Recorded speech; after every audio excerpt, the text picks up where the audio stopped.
ahead. Let me just say this is the middle of page 123 of the silent word, and Betty Okay.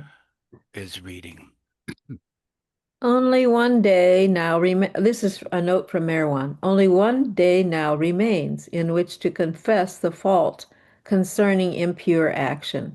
Otherwise, I leave the bungalow. Merwan. As the day advanced, the excitement grew. The third day was nearly over, and the culprit had not come forward. It was now pretty well taken for granted that the whole affair had been made up by Baba with some different object in view. Then suddenly, to the utter amazement of everybody, Baba confronted Mahbub with the guilt. At first, Mahbub denied it, but Baba gave clear details about the particular place on the premises where the action was done, the circumstances of it, and even of a second party outside the Mandali involved in it. It was just as though Baba had been present. Then Mahbub made a clean breast of it. He had, he said, done the action when Baba and the Mandali were not on the premises. He was all tears, and Baba forgave him, but he was not allowed to remain with the Mandali and was sent over to Charni Road, and Munshiji was asked to find a job for him. Oh, let's pause. All right. Okay, so Munshiji was asked to find a job for him. There was an explosion at the flour mill caused by a piston in the 20 horsepower Grossly, that's a machine, I guess, cracking the cylinder head.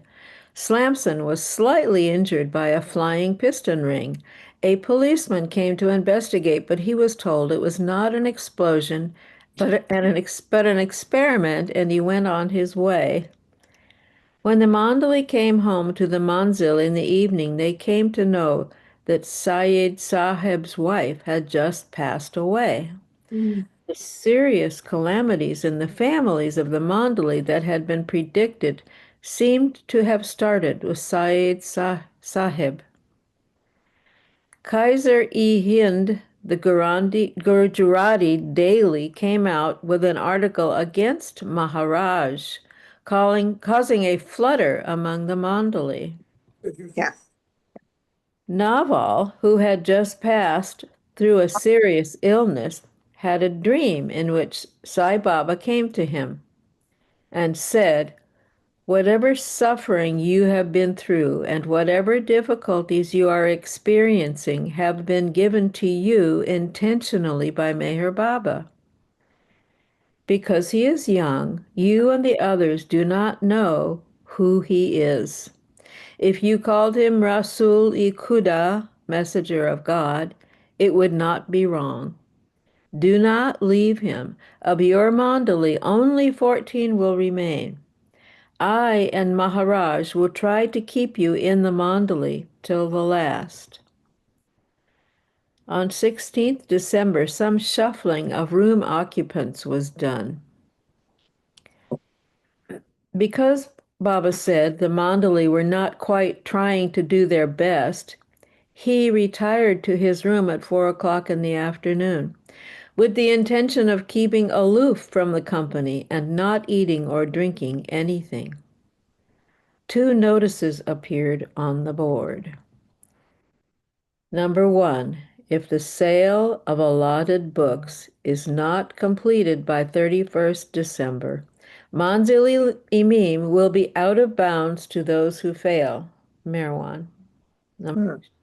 Number 2, because I am keeping aloof, that does not mean that minor orders are not to be followed. The more you all are careless about my instructions and do not treat them seriously, the more will I keep to myself. If you all desire to see me playing, eating, chatting, and working in your company, please follow the orders sincerely. Marwan. In the morning of 24th December, Baba called 14 of the Mandali to the upper hall. A message was sent to Ramju at the mill to also come. Baba explained that his retirement upstairs was due to special spiritual circumstances. He also said that Maharaj had imprisoned himself in a cage in voluntary suffering for the circle. Baba talked to them at length on two things. One, this real spiritual work had begun. Two, none should leave him.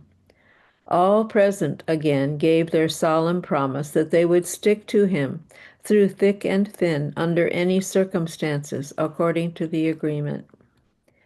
At the end, Doctor and Kak were sent round to Charney Road to give Munshi Ji and Syed Saab the substance of the talk. On the 27th, Baba had all come to the upper hall. This was the fifth day he had remained aloof, and he had not eaten or drunk anything. He broached the subject of doing away with some of the minor orders and invited the opinions of all on the matter. A heated discussion followed. Finally, it was agreed that 28 of the minor orders should be retained, and the seven principal orders should be typed and a copy given to each of the mandali. This matter being settled to the satisfaction of everybody, Baba declared that he would come down and have the evening meal with them. He added that from that day he would be taking food only once every 24 hours until further notice. Baba now said that since all the mandali were present, they should have a good Qawwali program in the evening and asked Doctor to arrange for the Qawwals that the bookbinder had been recommending. He was not to invite anyone else. Accordingly, Doctor went and arranged it, but somehow or other, probably because of his own enthusiasm to hear good Qawwali, invited the bookbinder. When he told Baba of his mistake, Baba expressed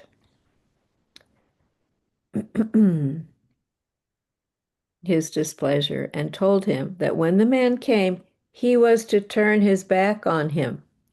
For the next 2 or 3 hours, Doctor was wondering how to get out of this ridiculous situation of inviting someone and then turning away from him, especially since the one invited had arranged the program. But when the party arrived, Mirza Sahib was not with them, and sent word by a servant that he had suddenly gone down with fever. Thank you, Betty. Let's change to Diana. On his returning from the mill, Ramju found that he had lost the day's takings. For some time he fumbled through his pockets. When he became convinced of the loss, he was shocked. Cold beads of perspiration, he later said, broke out on his forehead. The room became dim and blurred, not because of the loss, that was negligible, but because of his failure in duty. Since even casual negligence was sometimes treated very severely, he could not imagine what the penalty would be in this case. But to his utter amazement, when he told Baba about it, he smiled and told him to dismiss the matter from his mind and enjoy the singing with a free heart. The Kawal Bakri Idi entertained them with choicest guzzles till 9:30, when he was given 25 rupees. On 28th December, the following notice was put up on the board. Parsis and Iranis are allowed to read their Avesta, Mohammedans Al-Quran, and instructions for prayers. Hindus their Gita. Maharaj's life may also be read. All previous orders concerning reading are hereby canceled. Merwan. Shortly afterwards, all were called to the upstairs hall, and typewritten copies of the 28 orders and the 7 orders were distributed. The text ran as follows. In addition to the 7 special or principal orders which were written down at the time they were given, 7th June, the following 28 rules are to be observed. 1. Baths should be taken daily. Extra baths are allowed after haircuts. 2. 1 hour between 7 and 8 a.m. is reserved every morning for cricket or another such game. Those who have duties do not attend. 3. Rooms are to be cleaned once a day by the occupants. 4. Dining hall, top hall, and back compound are not to be walked on with shoes. 5. Entering the latrines without putting on the wooden sandals supplied for the purpose is strictly prohibited. 6. No one should enter anyone's room without the permission of one of the occupants. 7. Ringing of the bell means the prompt attendance of members in the dining hall, except the 5 o'clock bell in the morning, which indicates the starting of morning prayers. Bless you. 8. The respective food and clothing of the mandali should not be given or exchanged among themselves. 9. Eating less than full satisfaction is strictly not allowed. Report should be made in case of inability to eat, even in spite of hunger, and in case of no appetite after accepting the food. 10. Any favorable change in health should at once be reported. Unfavorable. Excuse me. Any unfavorable change in health should at once be reported. 11. Books, magazines, newspapers, and others' letters should not be read. 12. While out on duty, more than 2 annas should not be spent on drinks, and money should not be kept in possession when off duty. 13. Beating anyone under any circumstances is strictly prohibited, even in self-defense. Wrestling and boxing are prohibited. 14. Lies, abusive language, and ill feeling towards one another to the point of breaking my order are not allowed. 15. Visits to relations are not allowed unless permitted. 16. Letters are not to be posted unless previously sanctioned. 17. Permission is to be taken before going out. 18. In order to avoid impure actions, even to touch anyone while the mind is occupied with passionate thoughts is strictly prohibited. Vulgar stories or passion-exciting topics must be avoided. 19. Touching any woman except one's mother or sister should be avoided. 20. Food not cooked in the manzil or any eatables from outside must not be eaten unless ordered. 21. Any action indicating lust or passion should at once be reported. 22. Shaving and hair cutting are only allowed on Thursdays and Sundays before 12 a.m. 23. No report should be made for breach of orders except when asked to do so. 24. None should enter the office of the manager Rustam Kaikushrurani of Circle and Company except with his permission, and his writing table should not be touched during his absence from his office. Adi, Rustam's younger brother, is appointed assistant manager. 25.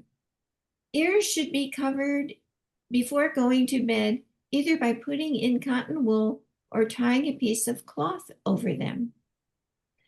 26. Everyone must sit down while drinking, and plates should be removed by every member himself after every meal. 27. Bathrooms should not be used as urinals. 28. Falling at the feet of Meher Baba is strictly prohibited. And I'm paused. You ready? Ready. Spiritual orders. Getting up at 4 a.m. and attending morning prayers from 5 a.m. to 6 a.m. attending the places of worship every day according to respective religions, or carrying out other individual spiritual orders. On the morning of the 29th, the following message was written on the notice board. As a great scarcity of money is facing the circle, please do not incur unnecessary outdoor expenses and each prosecute his book-selling duty with full vigor. Merwan. Baba continued to take food only once in the 24 hours, but remained as active as ever. At dinner time, when Baba was serving the food, as he had been doing since he began fasting, Doctor said that he had no inclination to eat even though he felt a bit hungry. And so the signal for a great storm was given. Baba told Doctor that he had broken one of the 28 rules. Doctor maintained that according to his understanding, he hadn't. Suddenly, Baba seized the pile of tin plates that Bua Saheb was holding and dashed them on his head. The storm passed over as quickly as it had come, but Doctor was greatly depressed and dejected throughout the rest of the day and shed many tears. The same night, he had two dreams. In the first dream, Sri Narayan Maharaj was walking along the street with a throng of people, including some of the Mandali following him. Doctor approached him and salamed most respectfully. Narayan asked him many questions about his life, which he answered, and then added that he had now discarded the world and was in the service of Mayor Baba. Narayan then took Doctor's hand in his and sat with him for some time. Then he turned it over and, looking at the palm, said, "You are 25 years." Whatever that meant. The second dream, Doctor was in the street in front of his house. There were many people, some standing, some loitering. Asar Saheb was talking in a loud voice and cracking obscene jokes. Finding Doctor turning a deaf ear to him, he remarked, "Why would Doctor want to listen to us? He has become a wali, a saint." Shortly, a cry was raised by the people, "Upasni Maharaj ki jai."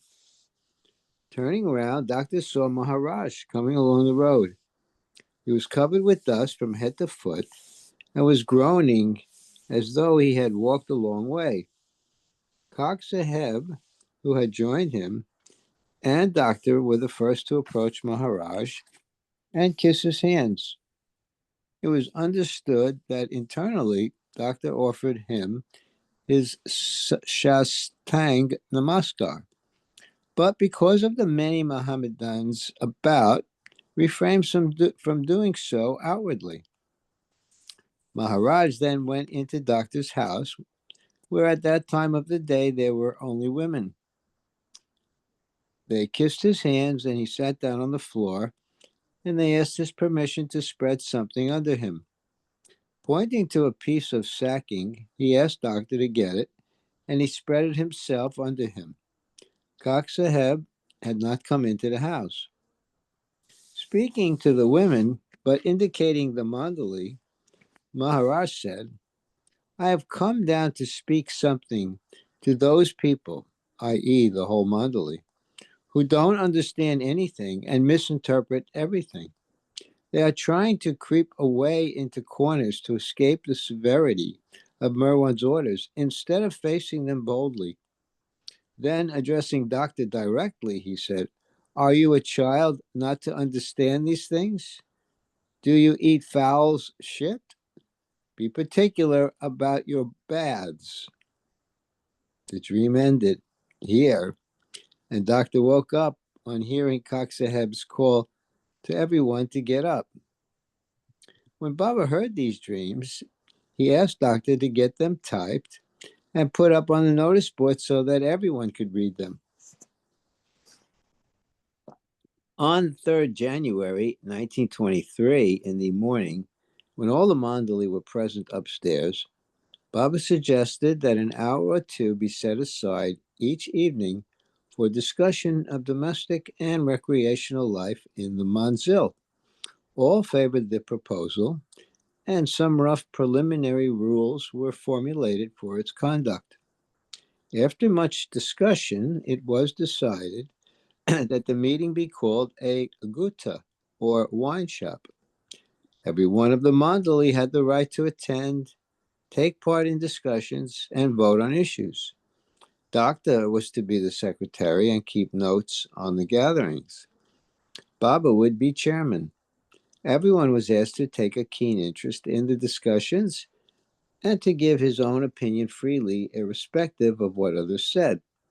All were asked to speak one after another with permission of the chair so that the evenings did not fall into chaos. To get permission, one should silently raise one hand. And so was given birth to a local self-government in the midst of the autocracy of the Manzil. The most important work going on now was the distribution of the book. Rajiv Dar and Rustam were the principal salesmen, but Kak and Doctor also made some good sales. But the life of a Brahmin, Satpurush, with a Mohammedan guru and a Parsi Chila or disciple, written in Urdu and being sold by a motley collection of salesmen who professed to be leading a spiritual life but were keen about getting money, was not an easy book to sell. And on top of this, there were the rumors and newspaper items seeking to discredit Baba and his mandali. Tipu Baba sent a garland and a bouquet of flowers to Baba, and he in return sent him a garland and a flower sheet for Abdur Rahman's shrine. A mood of depression settled down over the mandali, and Baba explained to Doctor and Kak the reason for it. He said that in the spiritual line, one generally experiences three stages. In the first, there is a fondness for the idea of truth and an intense desire to know the unknown and the consequent expectations of pleasant experiences. Then comes the second stage, that of disgust, disappointment, and apathy. And lastly, realization. All of them were now in the second stage, this generally a long one. Hence, they should put up with it cheerfully, for it could not be avoided, and none should leave him.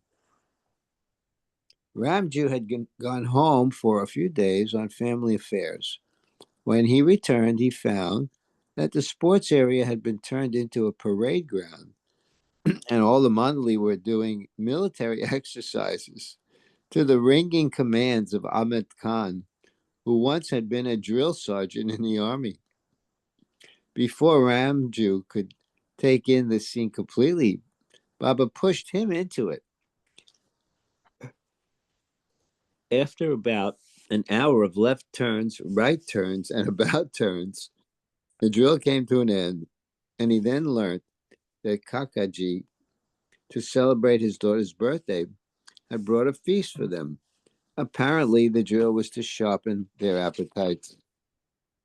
Thank you, Marvin. We're rolling. Go ahead. 2 weeks went by, and the following message appeared on the notice board. Last night was a terrible night for me. Written at 2 a.m. Merwan. While Doctor was reading the poet Amir's Diwan, Miratul Gaib, to him, whoops, it disappeared. Oh, yeah. And To him, Baba asked him to write on the board a couplet. Kuchayar me aval to gusar mushkil hai. Jo gusar te hai zamane se guzar jate hai. In the first place, it is difficult to find the entrance to the street where the beloved lives. All those who enter pass away from the affairs of the world.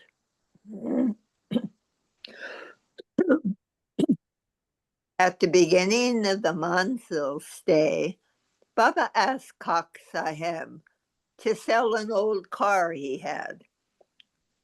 But Naval, looking at it with eye of tenderness, chipped in and said that the engine was a beauty and a small amount spent on it would be well repaid. He named it raw gold. So Baba told him to go on with the repairs. Naval had worked intermittently on it ever since, but had not found a buyer. Now it had been disposed of by raffle. The winner had the impressive name Sri Sachitananda Bhajan Mandali of Mahim. When Doctor was alone with him in the night, Baba explained to him some aspects of love. He began with a quotation. Love originates first in the heart of the beloved. Unless the lamp burns, the moth will not become mad after it. It is assumed that there is a beloved and a lover, and the link connecting them is love.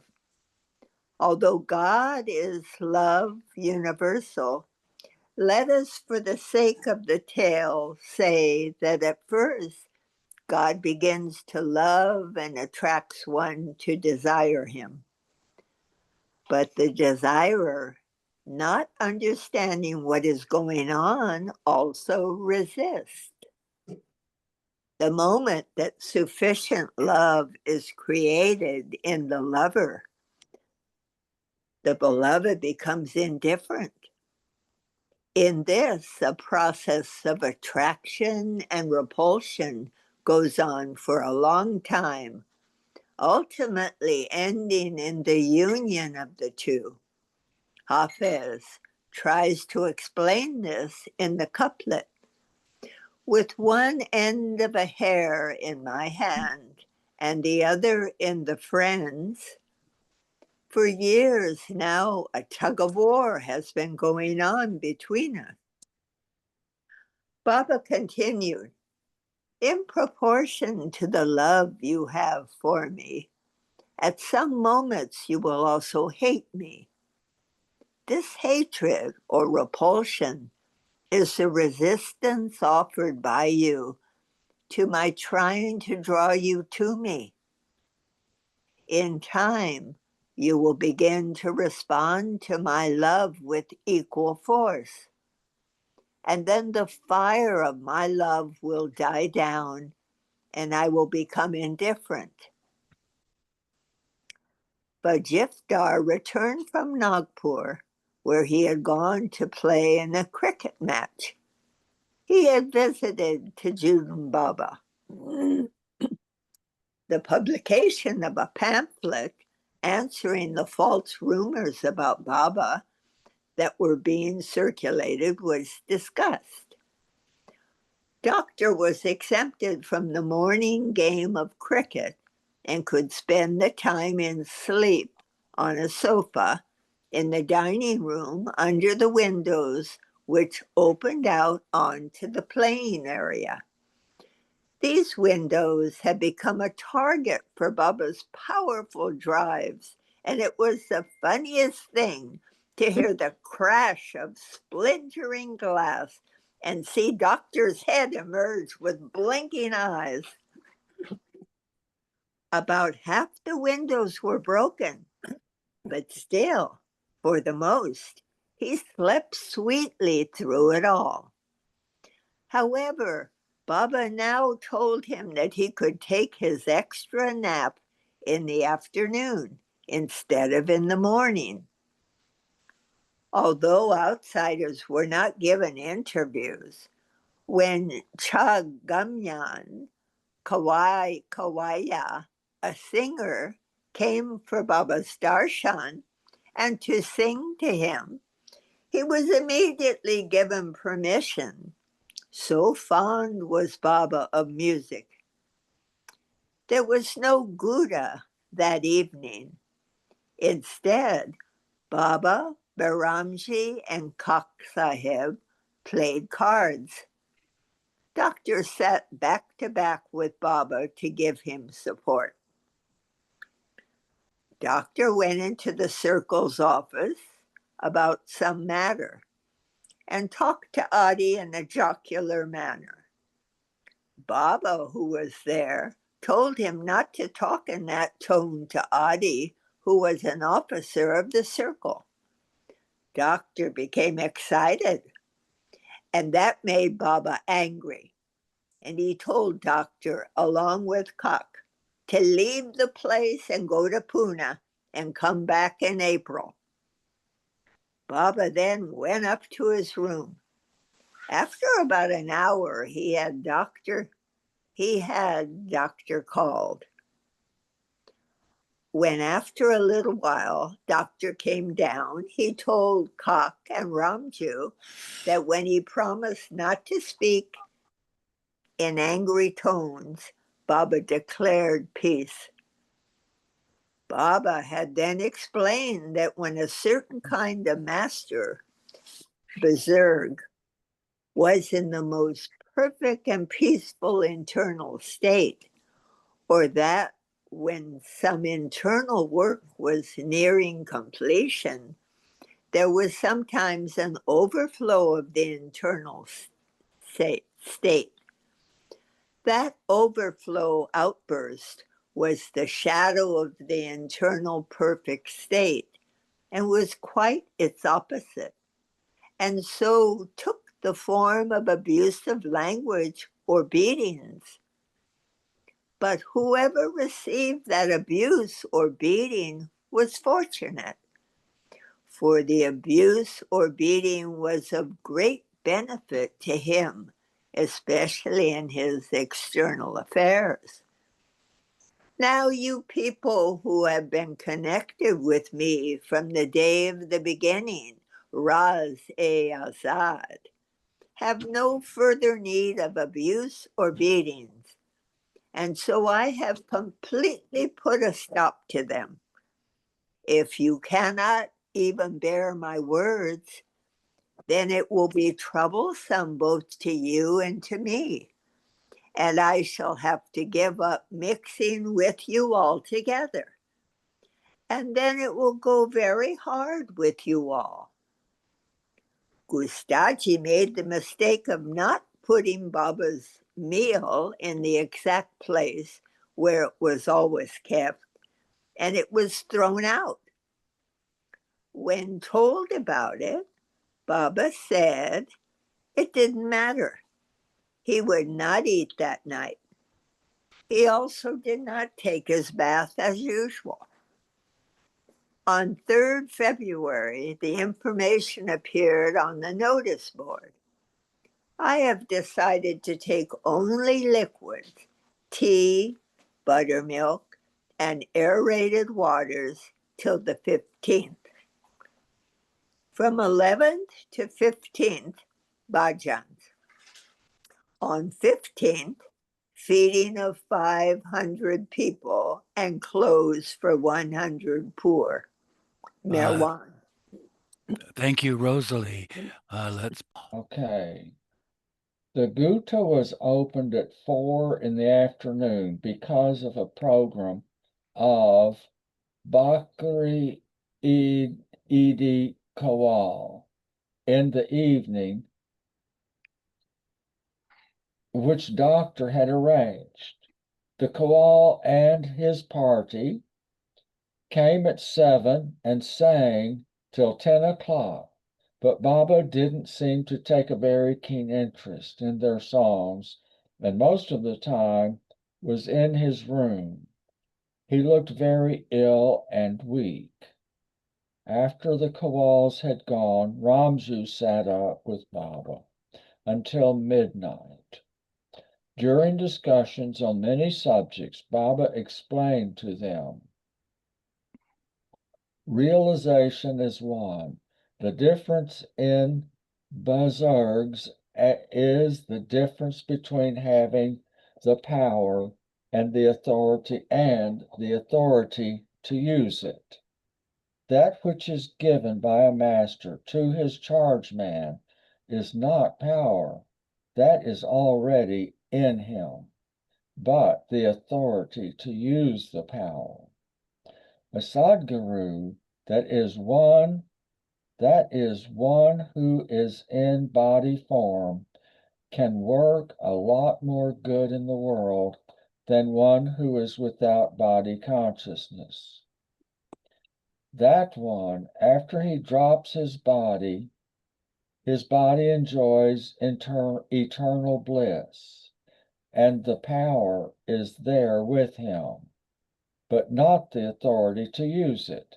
So wherever there is a tomb or samadhi of a master, there is the power, and it is the devotee's faith which becomes the medium that utilizes that power. That is why people generally derive benefit from the shrines of saints. Internal benefit can, however, only be imparted when the Master is bodily present. From eternity without beginning, there is only one Sadguru that has come to the world from time to time. Maulana Niaz Ahmed says, the names and signs of my friend are different in every epoch. In features and in distinctions there is difference, but in fact it is all one. And the last and perfect form of that Sadguru is Rasul-e-Khuda. There is nothing outside ourselves. All the seven heavens and spheres and earths and planes are within us. The Sadguru gives us nothing. He shows us the treasure that is within us. Duty, therefore, is authority. It is for this reason that saints want to leave their bodies which are keeping them from enjoying the eternal bliss. They do not want the authority that keeps them away from their beloved. After breakfast the next morning, Baba told Gustaji that in case he fell ill and became senseless and was in a very dangerous condition, no one should send for a doctor, even though he ordered one to be brought. So, how's that for reading? You want to change readers? Okay. It sounds like you're Oh, Joanna. oh, you want to? Okay, we're going to change readers. No, go ahead. Go ahead.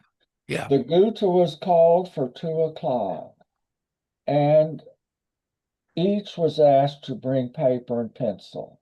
After some minor domestic affairs had been discussed, parts were allotted for a play that was to be enacted in the coming birthday celebrations. As samples of their talents, Arjun, Rustam, Asma, Nervous, and Jal put on turns imitating drunkards. Between 5 and 6 o'clock, a few games of Kho-Kho, Kho, were played, while preparations for Atyapatya at night were made. After supper at 9 o'clock, the game began. Naval had strung lines of lights around the compound, and it was brilliantly lighted. All were in high spirits, and Baba seemed to be enjoying it very much, after being reserved and seemingly brooding since supper. The game had been going on for half an hour and was in full swing when Baba and Babu Cyclewalla collided with terrific impact. Baba ran into the house limping on one foot. He seemed to be suffering excruciating pain. His face was ghastly pale, and beads of perspiration broke out on him. Then he vomited. He kept on saying he was dying, that he wanted to do one thing, keep the gay mood that everybody was enjoying, and the very opposite had come about. Twice or three times he asked for a doctor to be fetched, and Rustem and Nervous went out for a bone setter. It seemed that a toe had been dislocated. They all had forgotten Baba's order in the morning of no doctor under any circumstances. He said it wasn't the toe which was causing all the pain. Even if the leg had been fractured, it would be nothing compared with this pain. It was internal shocks that were taking the very life out of him, which in his weakened condition do life out of him, which in his weakened condition, due to fasting, he could hardly bear. He said it was one of the phases of his inner working, which, not being spent in the direction desired, had returned back upon him with great severity. Thank you. Rolling Meher Karan. After an hour or more, the shock ceased. Suddenly, Baba got up from the couch and ran round the compound without the slightest limp or lurch, just to show them all that it wasn't the toe. Soon after this, Rustum and Nervous returned with a bone setter, whom Baba immediately sent away after paying him the full fee of 35 rupees for consultation and treatment. The doctor was not happy to receive that amount since he hadn't given any treatment, but Baba said that it was enough that he had come the time of night. Then Baba asked, could anyone guess what was the meaning of the episode? A few imagined this or that, but of course none knew. So Baba said, you remember, I have often told you that a certain one is the most unfortunate of the circle, and that either he will be and that either he will go mad or die. All remembered.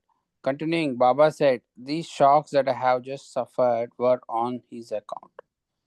I tried to save him but could not. He's really the unfortunate one, and you will hear something about him within a week or so. It was then midnight, and Baba asked all except Doctor to go to bed. In the morning, Doctor told them that he was sitting with Baba, chafing his hands, and after some time he was wondering how to know when it was 1:30, the time allotted him for the duty. If he did not leave at the given time, he would be breaking Baba's order. And if he got up to look at the clock, his sleep would be disturbed. To his relief and surprise, Baba moved in bed, opened his eyes, and asked what time it was. Doctor got another surprise. It was just 1:30. When told this, Baba asked him to put out the lamp and go. On the following morning, a little after 4:30, when they were all taking their baths, a call came from Baba. just as they were, some with toothbrushes sticking out of their mouths, some with towels wrapped around them. They hurried to the upstairs hall, thinking that something momentous was afoot. But it was merely to admonish Neville and Massa for having, in a burst of confidence, but it was merely to admonish Neville and Massa for having, in a burst of confidence, talked about the affairs of the Manzil to outsiders. All were wont to keep a check on their tongues. The Manzil affairs were Baba's and theirs, and not for others. Then Baba asked if anyone had had dreams. No one had dreamt anything interesting, so they were dismissed and returned to complete their toilets. At supper time, the pots for the play were handed out, and a notice was put on the board. Everyone should particularly note that only during leisure hours should the pot learning and rehearsing of the play be done. A huge shamyana awning was put up for the coming Mahashivratri and Baba's birthday celebrations. Other arrangements also were in full swing. In spite of being keenly interested and very active in these things, Baba looked very pulled down. While sitting up with Baba after the others had retired for the night and reading to him Tahire Gonsija, Doctor asked him why Gonsala Shah had found it necessary to acknowledge 19 murshids or masters. Baba said, really speaking, there is one master who gives realization. It is for knowledge, in brackets, Gyan of Irfan, as the Hindus and Muslims respectively call it. Really speaking, there is one master who gives realization. It is for knowledge that it is sometimes necessary to approach more than one murshid. It also happens that the murshid or master who gives realization also gives the understanding. In any case, Babajan gave me the realization and the talim understanding. I had to go to Maharaj, who took 8 years to finish the process. If I had had connection with others, I would have had to go to them for their part for the process. Such masters who advance aspirant are entitled to be called murshid, although in the real sense there is only one murshid. Doctor asked him about the sanats of Wilizat in relation to Hazrat Ahmad Ali Sabir, and Baba said, that is one of the ways of giving charge externally. During the last months that I was with Maharaj in Sakori, I had to externally take the charge in writing. Baba was still not taking any solid food. He was passing 6 to 10 loose motions every day. The players began a rehearsal of Julius Caesar, but so few of the actors knew their lines, and what was memorized was so overacted that during the gutta later on, it was decided to abandon it. On 11th February, a time sheet for the day was put on the notice board. 9 to 11 a.m. any games, 11 to noon dinner. Noon to 1 p.m. good time meeting. 1:30 to 3:30 rest. 3:30 to 5 any games. 6:30 to 7 supper. 7 to 8 bhajan. The chief topic at the Gouda was whether, because of the plague in Pune, the Mandali women relatives who were to come from there for the Maha Shivratri and Baba's birthday celebrations in 2 days' time, should be allowed to come. It was decided that upon arrival in Bombay, they should go and take sea baths before going to the Monzil. Oh. Huh. Daulat Masi, Baba's aunt, had had the wish to put on a grand feast for this celebration of Baba's birthday and had obtained his permission.